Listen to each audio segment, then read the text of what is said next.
presión arterial es el comprimimiento que tiene la sangre en los vasos sanguíneos como resultado de la función de volumen del corazón. Una presión arterial alta puede ser peligrosa y esta es causada por diferentes factores. Uno de ellos es el estilo de vida que nosotros llevemos. Puede ser el estrés, el sobrepeso, el alcoholismo, el tabaquismo, entre otras cosas. Algunas hormonas son reguladoras de la presión arterial. Estas alteran lo que es el gasto cardíaco, cambiando la resistencia cardiovascular sistémica o ajustando el volumen sanguíneo. Una de ellas es el sistema renina, angiotensina, aldosterona. Esta es la disminución del volumen sanguíneo o el flujo sanguíneo en los riñones. Esto provoca que secreten la renina hacia el torrente sanguíneo. La renina y la enzima el sistema renina-angiotensina-aldosterona. Cuando el volumen sanguíneo o el flujo sanguíneo en los riñones disminuye, esta crea una enzima o secreta la renina hacia el torrente sanguíneo. En consecuencia, la renina y la enzima convertidora de angiotensina actúan sobre los sustratos para producir la hormona activa angiotensina 2, la cual eleva la presión arterial por dos caminos. En primer lugar, es un potente vasoconstrictor, eleva la presión a través del aumento de la resistencia vascular sistémica. En segundo lugar, también estimula la secreción de aldosterona, la cual hace que la presión arterial actúe en lo que son a través de los sistemas nerviosos. La producción de adrenalina y noradrenalina. Esta es una respuesta a la estimulación simpática. La médula supraespinal libera la adrenalina y la noradrenalina.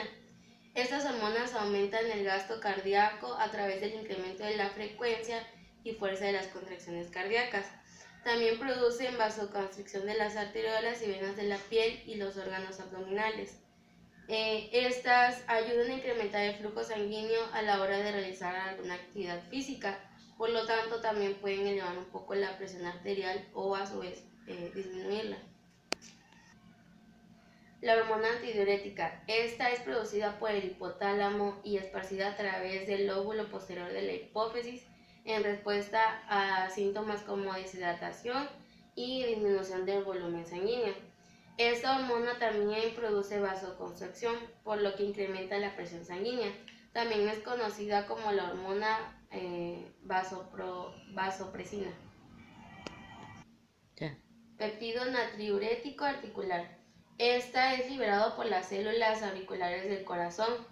También disminuye lo que es la presión arterial a través de la vasodilatación, así como la disminución de sales y agua en la orina. Esta también reduce lo que es el volumen sanguíneo. Hola, mi nombre es Nidia Saraí. Yo les voy a hablar sobre el tema de la regulación nerviosa de la presión arterial. Nos dice que es el sistema nervioso que regula la presión arterial a través de circuitos de retroalimentación, y estos se reflejan en dos tipos, que son los vasoreceptores y los quimiorreceptores. Los vasoreceptores son receptores o sensoriales a la presión, están localizados en la parte de la aorta. Son arterias carótidas internas, y esas arterias son del parte del cuello que le proveen sangre al cerebro. Y otras grandes arterias son las del cuello y las del tórax. Ellos envían impulsos a través de cardiovasculares y para ayudar a regular la presión arterial. Nos dice que los reflejos de los receptores son importantes y tienen dos tipos de reflejos, que son el seno carotideo y el reflejo aórtico. Bueno, nos dice que los senos carotideos son pequeñas aplicaciones de las arterias carotideas internas que van de derecha a izquierda. Dice que también que la presión arterial estira hacia la pared de los senos carotideos, y lo cual estimula los vasoreceptores. Nos dice que cuando la presión arterial disminuye, los receptores están menos estirados y los impulsos nerviosos son menos con frecuencia hacia el centro de cardiovascular. También en respuesta al centro cardiovascular disminuye, ya que la estimulación parasimpática del corazón Bueno, entonces ahorita vamos a hablar de los reflejos de los quimiorreceptores. Esto nos dice que son receptores sensoriales que monitorizan la composición química de la sangre, ya que están localizados cerca de los barroreceptores del seno carotídeo y del arco de la aorta en pequeñas estructuras llamadas cuerpos carotídeos, como lo vimos en la vez pasada. Estos quimiorreceptores detectan cambios a nivel sanguíneo del CO2, de oxígeno y del hidrón. La hipoxia dice que es la reducción del CO2 y la acidosis incrementa la concentración del hidrón o la hipercapnia y del exceso del CO2. La estimulación de los quimiorreceptores para enviar impulsos al centro cardiovascular.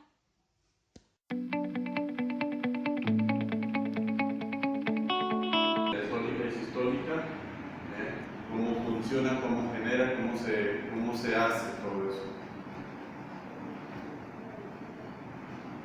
Ok. Luego nos dice que el corazón está formado, tiene dos cavidades, que sería un aurículo y un ventrículo. A su vez, este aurículo y este ventrículo, cada uno tiene lo que es una válvula de salida, una válvula de escape, es como llamarlo así, que es la que genera, por medio de estas dos aurículas se hace lo que es la contracción, que es la diastólica y lo que es la sistólica. Eso es lo que permite realizar esas funciones por medio de esas válvulas. Ok, nos dice que el ventrículo está generado, reparte lo que es por medio de las arterias, lo que es la sangre, ya para todo nuestro cuerpo humano, y esto nos permite cuando se hace el flujo de la sangre, nos permite que nosotros tengamos calor en nuestro cuerpo, porque si no hay fluidez de nuestra misma sangre, vamos a tener lo que es frío, y eso es lo que genera lo que es el flujo sanguíneo.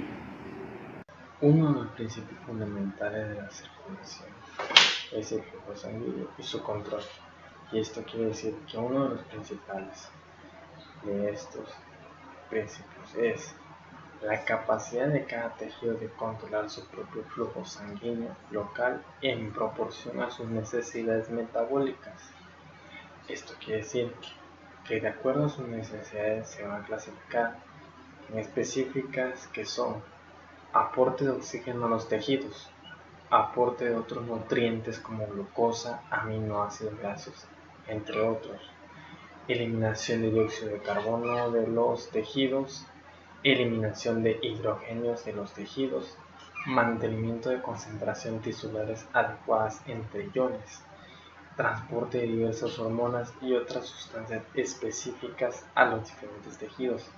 ¿Por qué sucede esto? Bueno, en órganos con grandes exigencias metabólicas como el corazón y el cerebro, la disminución sostenida del aporte de oxígeno a las células ocasiona daño irreversible.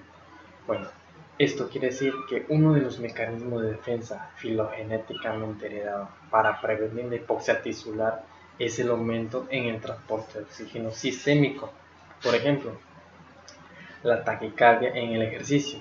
El ejemplo de ejercicio fundamenta la hipótesis de que al incrementar el aporte de oxígeno a nivel sistémico se podría corregir la hipoxia celular. Sin embargo, existen reportes que contraponen esta hipótesis, con resultados que muestran aumento de la mortalidad con las estrategias de aumento en el transporte de oxígeno. La ineficacia de las estrategias mencionadas sugiere que la conservación de un adecuado transporte energético a nivel celular durante el estado crítico no depende únicamente del transporte de oxígeno y de la oxigenación a nivel celular, sino también de mecanismos complejos de transporte masivos, control microvascular y metabolismo bioenergético a nivel celular. De estos sugieren algunas teorías diferentes. Bueno, ahora pasamos a nuestro punto siguiente, del cual se caracteriza el control del flujo sanguíneo. Este se divide en dos fases, uno llamado control agudo o control a corto plazo. Este se consigue con cambios rápidos de la vasodilatación o vasoconstricción local de las arteriolas, metaarteriolas y esfínteres precapilares en cuestión de segundos o minutos para proporcionar con gran rapidez el mantenimiento del flujo sanguíneo tisular local apropiado. Bueno, segunda parte, control a largo plazo. Este significa cambios controlados lentos del flujo en cuestión de días, semanas o hasta meses. Estos cambios proporcionan un mejor control del flujo en proporción a las necesidades de los tejidos. Estos cambios se producen como consecuencia del incremento o cambio del descenso del tamaño físico y del número de vasos sanguíneos que nutren a los tejidos. Como se había explicado con anterioridad, todo esto surge como un proceso de incremento o de disminución en cuanto a las proporcionalidades.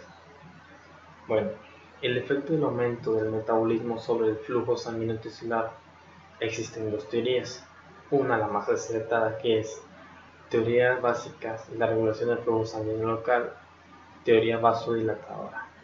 Esta dice así: cuanto mayor es la tasa metabólica de un tejido, mayor es la formación de una sustancia vasodilatadora. Como he dicho, es la teoría más aceptada, y en cuanto a sus componentes dilatadores encuentras a la adenosina, CO2, compuestos con fosfato de adenosina, histamina, iones de potasio y iones de hidrógeno. Otra teoría que es no tan convincente es teoría de la falta de oxígeno o teoría de la falta de los nutrientes, debido a que el oxígeno, así como otros nutrientes, es necesario como unos nutrientes metabólicos para provocar la contracción muscular. Es razonable creer que los vasos sanguíneos simplemente se relajarían en ausencia de una cantidad adecuada de oxígeno, dilatándose de una forma diferente. Bueno, otra es diferente a todo esto, el proceso de que cómo se regula todo esto, cómo se da. Esto es, en cualquier tipo de tejido, el organismo al incremento de la presión arterial provoca el aumento inmediato del flujo sanguíneo, pero en menos de un minuto ese flujo volverá a la normalidad en la mayoría de los tejidos. Incluso aunque la presión arterial se mantenga elevada, esto no va a cambiar. Todo tiene un proceso y el proceso se va a dar, cualquiera que sea el factor, va a determinar el tipo de cuestión o la acción que esté realizando que lo mantenga todavía, pero mientras no.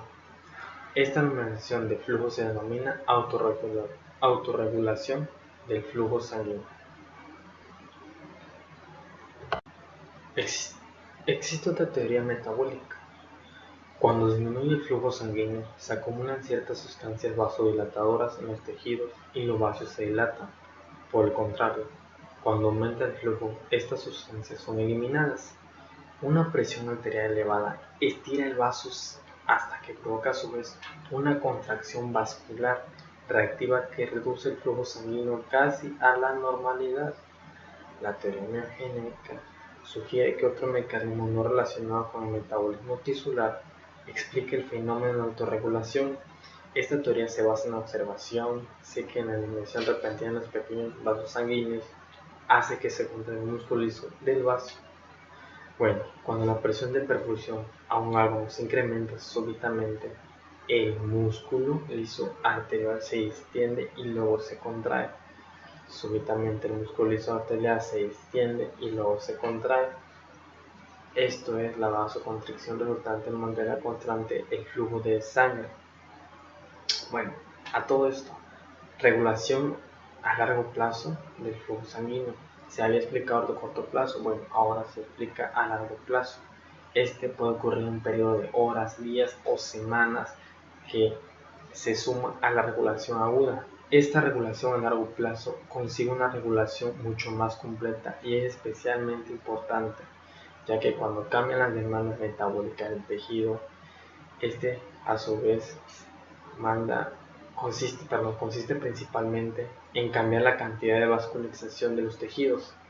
La vascularización aumenta si el metabolismo de un tejido aumenta durante un periodo prolongado. Si disminuye la vascularización, también lo hace a su vez. Bueno, el control humoral de la circulación. El control por la sustancia segregada absorbida en los líquidos del organismo, como hormonas e iones. Algunas de estas sustancias se forman en glándulas especiales y se transportan en la sangre por todo el organismo, mientras que otras se forman en solo algunas zonas donde el tejido es afectado y provocan solo efectos circulatorios locales. Todo se basa a nivel local. Algunos ejemplos son noradrenalina y adrenalina, que son vasoconstrictores, la angiosina 2, que es un vasoconstrictor, vasopresina, vasoconstrictor, endolina, vasoconstrictor potente, este es en los vasos sanguíneos dañados, radicinas, que es un vasodilatador, y las histaminas, que son vasodilatadores.